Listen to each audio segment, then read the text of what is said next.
في كل سنة وتحديدا في اليوم السابع بعد عيد المولد النبوي الشريف تخرج مدينة طنجة عن صمتها وهدوئها، بل وتلبس أبهى الحلل بمناسبة الاحتفاء بذكرى الولي الصالح سيدي بوعراقية، هذا الشيخ المجاهد الذي بصم تاريخ منطقة الشمال في القرن ال11. الشهاده راه كنستانسوا، راه كل عام كنستانسوا بها الشهاده، راه عندنا يعني عاده في طنجه فهمتي، وهذا الشيء كنحتفلوا به كل مولد النبوي في السابع المولد النبوي، يعني الناس محتفلين، الناس طنجه فئات طنجه ان شاء الله كامله فرحانه وكل شيء موجود هنايا في طنجه. احتفالات هذه السنة بلغت أوجها بتنظيم موكب الهدايا الذي جاب الشوارع الرئيسية للمدينة، موكب تقدمه فارس على صهوة جواده، وتضمن مجموعة من طلبة المدارس القرآنية بجلابيبهم البيضاء وفي أيديهم ألواح تدريس الذكر، والعشرات بلباس تقليدي حاملين الهدايا ويجرون ثيرانا عليها أعلام القبائل المحيطة بمدينة طنجة.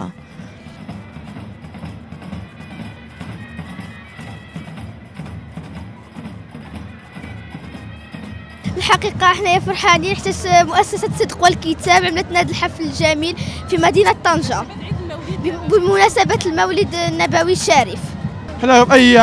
عام كنجيو نشاركوا هنايا، كيجي معنا الرئيس ديالنا هو السي ياسين، كيجيو معنا الدراري ديالنا دائما حنايا الحمد لله، كنجيو كنفرحوا كننشطوا بزاف الحاجات كاينه فهمت كيف. وانطلق موكب الهدايا من ساحة الأمم بوسط مدينة البوغاز ليجوب محج محمد الخامس تحت أنظار آلاف الأشخاص تجمعوا على الأرصفة وفوق أسطح المنازل قبل أن يتوجه إلى الضريح لتسليم الهدايا إلى شرفاء الزاوية. ايوا كاين نشاط في طنجة، كاين ما يتشاف، عجبني بزاف والبنيه نيت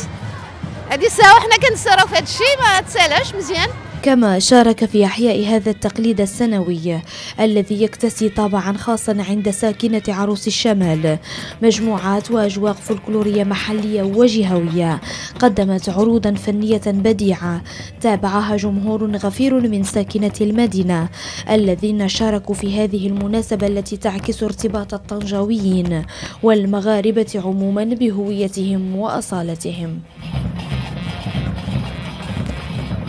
حنا كنحيو عيد المولد بهاد الذكرى السابعه ديالو، 7 ايام ديالو كنعاودوا الذكرى ديالو باش كتبقى لنا الذكرى ديال المولد عيد النبوي، باش الامور ما كتتفلش، كتبقى محيويه عند الله وعند هادي، ويعني كنحيو ذكرى الرسول. ولا زال الطنجاويون القدامى ودارسو التاريخ المغربي عموما